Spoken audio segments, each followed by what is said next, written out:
So hello friends, welcome back to my channel. जैसे कि आज मैं आपको बता रहा हूँ कि आज हमारा नेक्स्ट टॉपिक है। हमने एसेंशियल डिजिटल स्किल्स को कंप्लीट कर लिया है। तो ये रही हमारा मॉड्यूल नंबर है, मतलब मॉड्यूल जो हमारा टॉपिक चल रहा है वो डाइवर्सिटी एंड इंक्लूजन के बारे में है। डाइवर्सिटी का मतलब होता है विविधता और इंक्लूजन का मतलब होता है समावेश। ठीक है, तो इन्हीं के बारे में आज हम पूरा टॉपिक को क्लियर करेंगे। जैसा कि हमारा फर्स्ट टॉपिक है जेंडर स्टीरियोटाइप्स। जेंडर स्टीरियोटाइप्स का मतलब होता है लिंग रूढ़िवादिता। ठीक है, अब इसी से थोड़ा सा कुछ क्वेश्चन देख लेते हैं फटाफट, क्योंकि हमें इसको ख़त्म करना है, टॉपिक को फिनिश करके अपना इसको नेक्स्ट ईयर पे हमको लेके जाना है। तो मैं जल्दी जल्दी से इसको कंप्लीट करूँगा। तो चलिए समझ लेते हैं पहले फर्स्ट नंबर को। तो जो physical body and sexual organs that we are born with refers to person. कहने का मतलब जो व्यक्ति भौतिक शरीर होता है और यौन अंग जो होते हैं हमारे, वो जब हम साथ में पैदा होते हैं तो हमारे साथ ही हमारे जो भी व्यक्ति होते हैं तो उनके व्यक्तित्व को दर्शाता है। उसे क्या बोलते हैं? Gender, sex, age, biodata. आपने पढ़ा होगा कहीं भी, जब आप अपना बायोडेटा देते हो, बायोडेटा का मतलब ऐसा कि जब भी आप कहीं पे अपना मेल फीमेल कहने का मतलब अपना लिंग बताते हो तो वहाँ पे हमें ये लिखा होता है कि हम क्या हैं। ये एक कॉम्प्लीमेंट्री होता है कहीं भी हम अपना अगर बायोडेटा देते हैं कुछ भी। तो ये सब चीज़ें हमारे एम्प्लॉयबिलिटी स्किल में हमें पढ़ना बहुत ज़रूरी होता है कि हमें ये सारी चीज़ों का पता होना चाहिए कि क्या होता है क्या नहीं होता है। ठीक है, अब हमारा सेकेंड नंबर क्वेश्चन क्या है? Dash is a belief idea which में नॉट बी ट्रू। कहने का मतलब ऐसा क्या है जो मतलब डैश में करके दिया है, ऐसा क्या है जो विश्वास और विचार है जो सत्य नहीं हो सकता है। विच में नॉट ट्रू, जो सत्य नहीं हो सकता। कहने का मतलब लिंग रूढ़िवादिता। अगर हमारे जैसा कि हमारी जो अब जैसा मैंने आपको भी बताया, जो हमने फर्स्ट क्वेश्चन में पढ़ा, तो अभी क्या पता हमने फिजिकल बॉडी और सेक्सुअल ऑर्गन्स, उसके थ्रू ही हमारी उसको सेक्स को डिज़ाइन किया जाता है। कहने का मतलब कि हम फीमेल हैं कि मेल हैं कि गे हैं, जो भी हैं, तो उससे हमको होता है। तो स्टीरियोटाइप्स मतलब होता है रूढ़िवादी। अब रूढ़िवादी का मतलब ऐसा कि अगर कोई लड़की है, अगर उसको बोला जाए कि वो लड़का हो जाएगा, तो क्या वो लड़का हो जाएगा? नहीं हो सकता ना। That's called stereotypes. मतलब ऐसे लोग ऐसा नहीं कहा जा सकता। तो इसमें से बाकी अगर ये कोई अगर इसके थ्रू अगर कोई कर दिया गया तो वो तो एक्चुअल में होता है। बट अगर स्टीरियोटाइप्स बोल दिया गया ना, तो वो उसमें से कुछ भी हो सकता है। वो लोग जो भी बोलते हैं ना, वो स्टीरियोटाइप्स में आ जाता है। रूढ़िवादी विचारधाराएं जो होती है ना, वैसे इसमें भी वो रूढ़िवादी तरीके से होता है। ठीक है, अब इसमें हम थर्ड नंबर क्वेश्चन को देख लेते हैं। Boys are often discourage from expressing their. क्या मतलब जो लड़के होते हैं ना, उनकी भावनाओं को व्यक्त करने के लिए हमेशा हतोत्साहित किया जाता है। Discouraged from expressing their thoughts, emotions, ideas, joyness. क्या होते हैं? Thoughts, emotions, ideas, joyness. आप लोग बॉयज़ हैं ना, तो बॉयज़ लोग कमेंट कर दीजिए फटाफट। क्या छुपा आप लोग से? क्या मतलब आपको हमेशा क्यों हतोत्साहित किया जाता है? क्या चीज़ आप छुपा पाते हो? अपने इमोशंस को छुपाते हो हमेशा। आप बता ही नहीं पाते हो कि एक्चुअल में क्या प्रॉब्लम चल रही है मन में, आपके क्या दिक्कत आ रही है कि नहीं? हर एक बॉयज़ के अंदर ये चीज़ होता है। ठीक है, अब ये 4 नंबर और 5 नंबर आपको खुद से करना है, आपको पढ़ना है। आप इसको स्क्रीनशॉट रख लो, इसको या तो वीडियो को पॉज करके इसको आप क्वेश्चन को पढ़ो, इसका आंसर दो। आपको नहीं समझ में आता आप कमेंट करो, मैं इसका आपको आंसर दूंगा। ठीक है, चलिए अब बढ़ते हैं थोड़ा सा हम नेक्स्ट टॉपिक पर। नेक्स्ट टॉपिक क्या आ रहा है हमारा? Understanding gender based discriminations. Understanding gender based discrimination का मतलब होता है, जैसा कि अभी आपने क्या पढ़ा रिसेंट में। कहने का मतलब कि जो अंडरस्टैंडिंग जेंडर बेस्ड डिस्क्रिमिनेशंस, कहने का मतलब लिंग के आधार पर हमें भेदभाव को समझना चाहिए। समझ रहे हैं? मतलब जैसा होता है ना कि भेदभाव होता है ना कि यहाँ पे लड़कियाँ हैं तो यहाँ पे लड़के काम नहीं कर सकते, या यहाँ लड़कियाँ हैं तो लड़के काम नहीं कर सकते, जहाँ लड़कियाँ हैं तो वहाँ लड़कियाँ काम नहीं कर सकती। तो ऐसा कुछ नहीं होता है।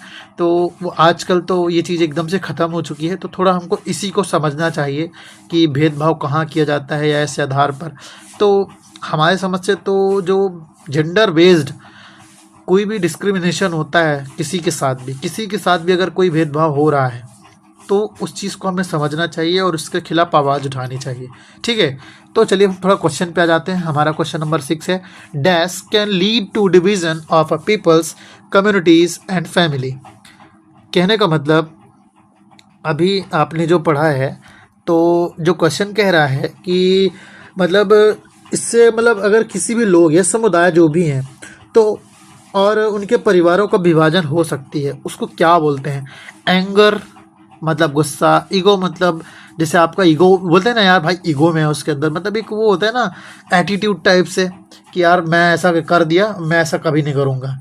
मतलब जो आप बोलते हो ना वो गलत है, सही है, आप वो नहीं सोचते हो, बस आपके अंदर जो भी रूढ़वादी विचारधाराएं हैं कि अगर मैं ऐसा कर दिया तो अब मेरी रेपुटेशन डाउन हो जाएगी। असल में ऐसा कुछ नहीं होता।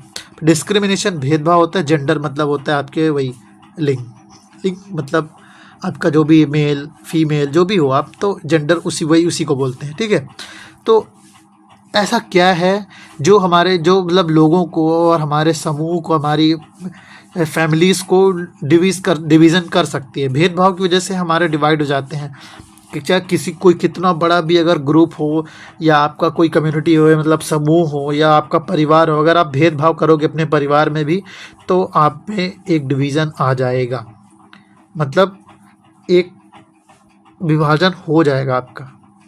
तो हमारी समझ से क्या होगा? आंसर जो आता है हमारा डिस्क्रिमिनेशन। डिस्क्रिमिनेशन का मतलब होता है भेदभाव। भेदभाव की वजह से हमारी फैमिली तक दूर हो जाती है एक दूसरे से। अब नंबर 7 आता है, in India more dash under the age of 5 do not get enough nourishment. इसका मतलब होता है भारत में 5 वर्ष से, फिर इन इंडिया की बात होती है, तो इन इंडिया में 5 वर्ष से कम होने पर जो अधिकांश बच्चों को पर्याप्त पोषण नहीं मिल पाता, उसको मतलब ऐसा क्या होता है? तो इन इंडिया में 5 वर्ष से कम वालों को तो किसको, अधिकतर किसको होता है? ऐसा होता है, क्या आपको पता है? हमेशा गर्ल्स को होता है। ये भेदभाव ही है। क्या आपको पता है कि बहुत सारे लोगों में आजकल भी अभी भी इतना ज़्यादा हो रहा है कि गर्ल्स को लोग बहुत कम मानते हैं। मतलब अगर गर्ल्स का होना किसी के घर में अगर वो पैदा होती हैं तो उनके लिए थोड़े से लोग कम खुश होते हैं। असल में मैं किसी पे देखो, मैं यहाँ पे डिस्क्रिमिनेशन करने नहीं बैठा हूँ। ठीक है, मैं भी जो देख रहा हूँ, मैं भी एक लड़का हूँ, तो मैं भी इस चीज़ को देखता हूँ। मेरे घर में भी है जो मेरी बहनें लोग हैं, तो जब होते हैं तो जैसे किसी के घर में ज़्यादा लड़के हो जाते हैं और उनके घर में लड़के नहीं होते हैं, तो उन माँ बाप की इच्छा होती है कि मेरे लड़का ही होना चाहिए, तो वो चीज़ अलग हो जाती है ना। तो कहने का मतलब भेदभाव ये भी तो है। क्या लड़कियां किसी से कम हैं? बट हाँ, इतना होता है कि माँ बाप के साथ लड़कियां नहीं होती हैं जीवन भर साथ के लिए, उनकी मैरिज हो जाती है तो वो अलग हो जाती हैं, तो वो चीज़ की वजह से भेदभाव किया जाता है। बहुत सारे परिवारों में ऐसा मैंने देखा है कि जहाँ पे गर्ल्स के लिए मतलब उतनी तैयारी नहीं की जाती जितना बॉयज़ को लेकर किया जाता है। तो ये चीज़ भेदभाव नहीं होना चाहिए। तो जो हमारे अंडर 5 एज इंडिया में नरिश मतलब पोषण का मतलब उनको पर्याप्त पोषण नहीं मिल पाता है अधिकतर बच्चों को। तो वही इसमें पूछ रहा है आंसर कि कौन सा मतलब जेंडर होता है, बॉयज़ या गर्ल्स कौन होते हैं? मेंस तो यार सभी हो जाते हैं, पर बॉयज़ में नहीं, इन सभी में कोई नहीं होता, हमेशा गर्ल्स को ही ऐसा होता है। तो जो हमारा आंसर है गर्ल्स होता है। ठीक है, अब 8 number, discrimination can make a personal feel. मतलब भेदभाव से व्यक्ति को ऐसा महसूस हो सकता है, कैसा? वीक, डिस्टर्ब, डिवाइडेड या ऑल ऑफ द अबव? क्या होगा? अगर आप भेदभाव करोगे ना तो आपको डिस्टर्ब नहीं करता ना, तो आप कमज़ोर होते, हमेशा अलग हो जाते हो। आपको कहने का मतलब बांट दिया जाता है, विभाजित कर दिया जाता है, क्योंकि आप जहाँ पे कहीं पे भी भेदभाव करोगे एक दूसरे से ना, तो आपसे लोग कटने लगेंगे, मतलब आपसे दूर होना स्टार्ट कर देंगे सब, मतलब आप अकेले हो जाओगे कुछ दिनों में। इसलिए ये चीज़ें नहीं करनी चाहिए। हम स्टूडेंट्स हैं, हम अभी से चीज़ें देख रहे हैं, पढ़ रहे हैं, तो आप लोग को भी इस चीज़ को समझना चाहिए। मतलब ये चीज़ें सिर्फ पढ़ना बस नहीं होता है ना, एक्चुअल में अगर आप खुद से ऐसे होगे ना, तो आप जब क्वेश्चन को पढ़ोगे ना तो आपको खुद भी समझ में आएगा कि यार ये चीज़ तो गलत है ना। तो आंसर इसका ये होगा, आप ना भी पढ़े रहोगे फिर भी आपको इतना समझ में आ जाएगा कि क्या ही होता है। ठीक है, तो अब चलिए नेक्स्ट क्वेश्चन देख लेते हैं। Gender equality. जेंडर इक्वालिटी का मतलब क्या होता है? लिंग में समानता, ठीक है। तो थोड़ा सा हम क्वेश्चन पे देखेंगे, सॉरी जो क्वेश्चन है हमारा 11 नंबर, ठीक है। Equality means in the same situations peoples have the, equality का मतलब समानता, same situations people have the क्या होना चाहिए, मतलब जो हमारी समानता होती है सेम सिचुएशंस पे सभी व्यक्ति को मिलना चाहिए, वो क्या होता है, same rights, same status, same opportunity, all of this. अगर एक इंसान है तो इस हर इंसान को सेम राइट्स मिलने चाहिए, सेम स्टेटस मिलना चाहिए और सेम चुनौतियां मिलनी चाहिए। तो हमारा आंसर जो होगा ऑल ऑफ दिस, क्योंकि ये सारी चीज़ें होंगी, ठीक है। 12 नंबर क्वेश्चन क्या है, irrespective of their genders and identities all peoples must have the same rights is called.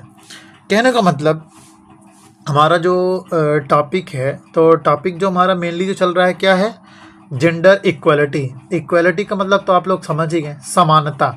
यहाँ पे ना समानता की बात की जा रही है।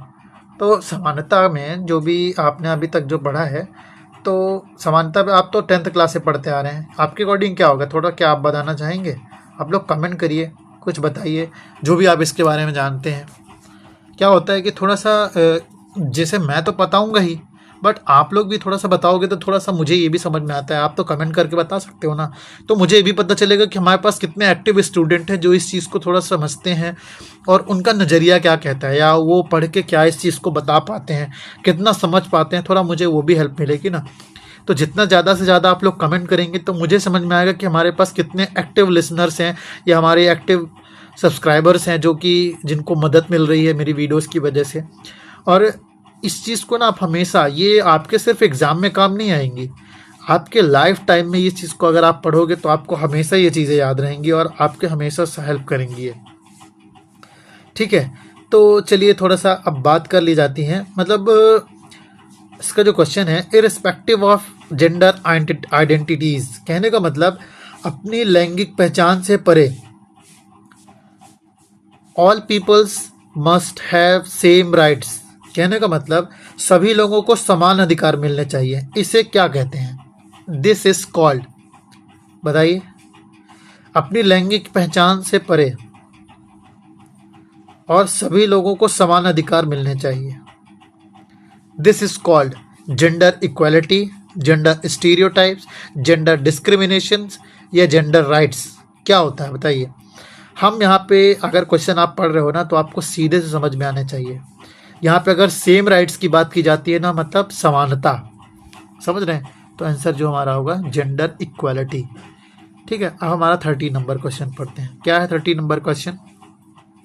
Women's and mens are often not paid the same salary for the same job, this is known as a gender gap, wage gap, learning gap या न्यूट्रिशन गैप। आपके अकॉर्डिंग क्या होगा बताइए।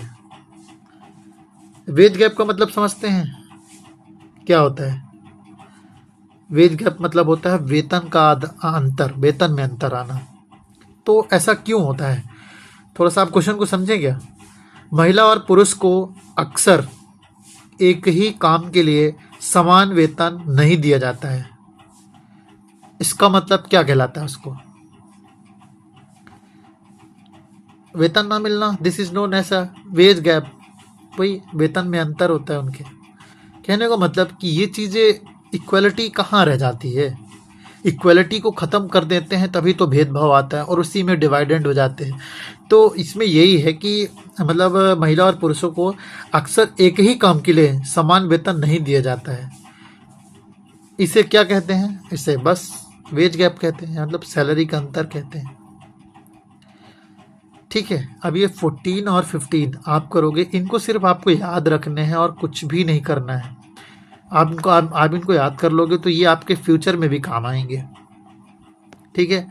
चलिए अब डाइवर्सिटी इन वर्क प्लेस, विविधता हमारे work place मतलब कार्य क्षेत्र पर। तो कार्य क्षेत्र पर क्या होगा, तो चलिए मैं बताता हूँ। क्वेश्चन नंबर 16 से उठाते हैं। Work place is a place where employees from different backgrounds are hired and they work in a safe, respectful environment. This is an example of diversity, thoughts, emotions, ideas. तो basic सी बात है कि हम diversity पढ़ रहे हैं तो हमारा जो आंसर होगा वो डाइवर्सिटी ही होगा। चलिए मैं आपको क्वेश्चन थोड़ा समझा देता हूँ कि इसका मतलब क्या होता है। कार्यस्थल एक ऐसी जगह होती है जहाँ डिफरेंट बैकग्राउंड्स पर any hired and they workers are in a safe in a respectful environment. कहने का मतलब जो एक कार्यस्थल होता है, कहने का मतलब जो भी कार्य क्षेत्र होते हैं आपके, जैसे आप किसी कंपनी में जाके काम करते हो तो वहाँ पर अलग अलग पृष्ठभूमि के कर्मचारियों को काम पर रखा जाता है और वे सुरक्षित और सम्मानजनक माहौल में काम करते हैं। और यह इसका किसका उदाहरण है, क्या आपको पता है? विविधता का। हमने आपको पहले भी बताया कि जो हमारा भारत है वो ये एक विविधतापूर्ण भारत है। मतलब यहाँ पे बहुत सारी विविधताओं के लोग रहते हैं। तो यहाँ पे कहीं भी अगर कोई कंपनी होती है या कोई भी वर्क प्लेस होता है, कोई भी वर्कशॉप होता है, वहाँ पे हर कास्ट, हर समुदाय के लोग वहाँ पे काम करते हैं, एक साथ काम करते हैं और सबको समान अधिकार वाला, सबको समान तरीके से उनको जूता, टाई, बेल्ट, पीएफ जो भी होता है ना, वो सभी को समान अधिकार दिए जाते हैं। इसको बोलते हैं विविधता। जो मेनली हमारा क्वेश्चन है उसके हिसाब से हमारा डाइवर्सिटी होता है, मतलब विविधता। अब आ जाते हैं 17 नंबर क्वेश्चन पे। Peoples of different sex, genders, caste, class, culture, age, physical appearance, educations, abilities must feels. कहने का मतलब जो हमारा कहने का मतलब कि जो विभिन्न लिंग है, जाति है, संस्कृति है, आयु है, शारीरिक बनावट है, शिक्षा है, योग्यता के लोगों को एक दूसरे से अलग महसूस करना चाहिए। यह किसका एग्जाम्पल है, क्या आपको पता है? मतलब कहने का मतलब कि जो peoples are different sex, ages नहीं, genders, caste, classes, cultures, age, physicals, appearance और एजुकेशंस, एबिलिटी मस्ट फील, वो हमें क्या महसूस कराती है? Unsafe and worried, safe and respected, unsafe and bullied and threaten and polarised. क्या होता है बताइए? Unsafe, safe and respected, unsafe and bullied and threaten and politicised. देखिए हमारा कहना ये है कि अगर हमने डाइवर्सिटी पढ़ी है तो हमारे डाइवर्सिटी इन वर्क प्लेस की बात की जा रही है। तो बेसिक आप जब ऐसा पढ़ोगे तो अगर आपको टॉपिक पता है तो आप तुरंत उस चीज़ को समझ जाओगे। बट अगर आपको ऐसे क्वेश्चन पूछ ले डायरेक्टली कि मस्ट फील या ये सारी चीज़ें आपको कैसा महसूस कराती हैं, तो मैं तो यही बोलूँगा कि हमें ये बहुत सेफ़ और रिस्पेक्टफुल लगता है। क्योंकि अगर हम किसी जगह पे कई तरीके के, कई कास्ट के, कई जेंडर्स के, कई क्लास के और किसी भी तरीके के फिज़िकल अपीयरेंस हो, चाहे आप लूले हो, लंगड़े हो या आपकी आँख काम नहीं कर रही या कुछ भी है, मतलब जितने भर दिव्यांग लोग हैं, चाहे वो कोई पढ़ा लिखा हो चाहे ना हो, तो कंपनी में हर तरीके की जॉब होती है और सभी तरीके के लोग वहाँ काम करते हैं और उन सभी को समान अधिकार दिए जाते हैं। उनकी सेफ और उनकी रिस्पेक्ट, मतलब उनकी इज्जत और उनकी सुरक्षा दोनों पे ध्यान दिया जाता है। उसको क्या कहते हैं? Safe and respected. ये हमारा इंडियन कल्चर में ऐसा होता है, ठीक है। अब 80 नंबर क्वेश्चन पढ़ते हैं। अ डाइवर्स वर्क प्लेस, मतलब विविधतापूर्ण कार्यस्थल में रोजगार में वृद्धि होती है। वो इसको क्या बोलते हैं? प्रोडक्टिविटी। प्रोडक्टिविटी का मतलब क्या होता है? उत्पादकता। तो अगर हमारे कार्यस्थल पर विविधतापूर्ण रहेंगे लोग, मतलब कहने का मतलब किसी भी तरीके के समुदाय के लोग रहेंगे, तो हमारी प्रोडक्टिविटी जाहिर सी बात है कि इंक्रीज़ ही होगी, है कि नहीं? वर्कलोड तो हटेगा, टेंशन भी हटेगा, स्ट्रेस भी हटेगा। तो ये प्रोडक्टिविटी मतलब हम अपनी उत्पादकता को बढ़ा सकते हैं अगर हमारे पास हर तरीके के, हर समुदाय के लोग हैं तो। अब 19 और 20 आप करोगे, हम बढ़ते हैं नेक्स्ट क्वेश्चन की ओर, नेक्स्ट टॉपिक पे। तो जो हमारा नेक्स्ट टॉपिक है, चलिए नेक्स्ट टॉपिक की बात करते हैं। Inclusion in the work place. Inclusion, जो हमारा वर्क प्लेस का इंक्लूजन है, तो इंक्लूजन का मतलब क्या समझते हैं आप? कहने का मतलब वर्क से कार्य क्षेत्र पर अगर इंक्लूजन की बात की जा रही है तो बेसिकली जो हमारा कहने का मतलब कि जो वर्क प्लेस होता है, कार्यस्थल, तो कार्यस्थल पर जो मतलब इंक्लूज़न, अभी हमने क्या पढ़ा था पिछले कुछ टॉपिक्स पे, हमने अभी तक क्या पढ़ा, विविधता का आपने पढ़ ही लिया। अब यहाँ पे हम थोड़ा सा इंक्लूज़न पढ़ेंगे, मतलब समावेशन। अगर हमारे वर्क प्लेस पे किसी भी समुदाय के लोग काम करें, किसी भी कल्चर के लोग काम करें, किसी भी एज ग्रुप के काम करें, किसी भी फिजिकल अपीयरेंस के लोग हों, अगर वो काम करते हैं तो उसको समावेशन ही बोलते हैं। विविधता के साथ समावेशन का बहुत अच्छा बॉन्डिंग होती है, जिसी की वजह से हम अपने कार्यस्थल को प्रोडक्टिविटी, मतलब किसी भी कार्यस्थल की प्रोडक्टिविटी को इंक्रीज़ कर सकते हैं। ठीक है, चलिए हम क्वेश्चन पे आ जाते हैं थोड़ा सा। The practice of including peoples with respect and empathy is called. अभी तक आपने सिंपैथी पढ़ा होगा, अब यहाँ पे एम्पैथी है, तो चलिए हम एम्पैथी का थोड़ा सा मतलब भी समझेंगे। एम्पैथी मतलब सहानुभूति होती है, और रिस्पेक्ट का मतलब होता है सम्मान। ठीक है, सम्मान और सहानुभूति के साथ लोगों को शामिल करने की प्रथा को क्या कहा जाता है? Inclusions, conflicts, culture, gender. Inclusion का मतलब होता है समावेश, कन्फ्लिक्ट का मतलब होता है टकराव, और कल्चर का मतलब होता है संस्कृति, और जेंडर का मतलब होता है लिंग। तो आप बताइए क्या होगा? क्वेश्चन तो आप लोग समझ ही गए हैं। हमारे सम्मान और सहानुभूति के साथ लोगों को शामिल करने की प्रथा को क्या कहा जाता है? जाहिर सी बात है कि इंक्लूजन ही कहते हैं, समावेश ही तो कहलाता है। अब नंबर 22 क्वेश्चन को देखते हैं। An inclusive environment is needed for happiness and dash at work। कहने का मतलब हमारे किस चीज़ से हमें खुशियाँ और सहयोग के लिए समावेशी माहौल की ज़रूरत होती है कार्यस्थल पर, बताइए। Idea, growth, veg gap, stereotype, क्या बोलते हैं उसको? अगर हमारे इन्वायरमेंट में खुशी चाहिए तो खुशी कैसे होगी? ग्रोथ की वजह से। मतलब जब हम थोड़ा विकास करेंगे तो हमारे वर्क प्लेस पर हमें क्या मिलेगी?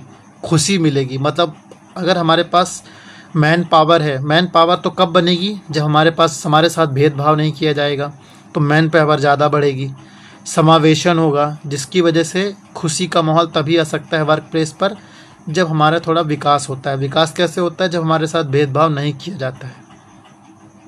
अब हम 23 नंबर क्वेश्चन को देखते हैं। Inclusions in a work place happens when every members of the company get the same dash at work. कहने का मतलब है कार्यस्थल में समावेशन तब होता है जब कंपनी के प्रत्येक सदस्य को समान कार्य मिलता है। Inclusion in a workplace happens when every members the company get the same at the work. Chance, culture, nutritions और एज। चांस ही तो मिलता है, कल्चर का क्या करेंगे हम? कल्चर का मतलब हमें कल्चर की ज़रूरत नहीं होती है, हमारी संस्कृति की वजह से यहाँ पे कोई वर्क प्लेस पे संस्कृति डजेंट मैटर, हमारा न्यूट्रिशन पोषण भी हमारा डजेंट मैटर, एज भी डजेंट मैटर। चांस ही होता है कि अगर हम सभी को वो चांस मिलना चाहिए, तभी कोई कंपनी में थोड़ा अच्छी जब हमारे पास थोड़ा संभावनाएं बढ़ती है ना, तो हमें मतलब अपने प्रत्येक सदस्यों के लिए समान कार्य मिलना चाहिए। तो भाई प्रत्येक सदस्य को, अब कोई सुपरवाइज़र है तो सुपरवाइज़र को प्रमोशन करके उसको और आगे बढ़ाएं और उसकी जगह पे किसी और को दें। हर किसी को चांस मिलना चाहिए। अब आ जाते हैं sexual harassment in the work place, posh act. Posh act क्या कहलाता है? चलिए थोड़ा सा हम देख लेते हैं। तो कार्यस्थल पर यौन उत्पीड़न होता है बहुत सारे लोगों को। जैसे मान लीजिए आजकल, तो मैं ये चीज़ कहना चाहिए कि नहीं कहना चाहिए, बट आप लोग भी इस चीज़ को देखते होंगे। जो बॉयज़ हैं वो, उनको ऐसा ज़रूर लगता है। मैं भी एक बॉय हूँ, तो मैं ऐसा कह सकता हूँ कि बड़ी बड़ी कंपनियों में ना कुछ बॉयज़ होते हैं ऐसे जो थोड़ा सा गर्ल्स को ना ज़्यादा दिखाते हैं कि आप मतलब ठीक हो, ज़्यादा क्लोज़ हो। तो जो क्लोज़ होते हैं थोड़ा सा उनको किसी % का छूट मिलता है। कहने का मतलब अगर कोई लड़का है तो उसके ऊपर इतना प्रेशर डाल सकते हैं, बट लड़कियों के ऊपर इतना प्रेशर नहीं डालते हैं। तो थोड़ा सा वो भी होता है। और कुछ जिससे उत्पीड़न उनके साथ किया जाता है, जैसे छेड़छाड़ भी होती हैं बड़े बड़े कंपनियों में। तो ये भी एक यही इसी को कहलाते हैं हरासमेंट, मतलब यौन उत्पीड़न। ठीक है, तो वो भी चीज़ें ऐसी बहुत सारी चीज़ें होती हैं, मैंने देखा है। तो ये भी कहीं ना कहीं एक शोषण ही किया जा रहा है, क्या आपको पता है? इसको भी शोषण ही कहते हैं। चाहे अब इसमें शोषण अगर ऐसा होता है जैसे अभी हमने बताया कि थोड़ा सा गर्ल्स को जो होता है, थोड़ा सा जो हम जैसे लड़के ही होते हैं जो कि उनसे ऊपर होते हैं, तो वो उनको गर्ल्स को थोड़ा सा मैनेजिंग के लिए कम देते हैं।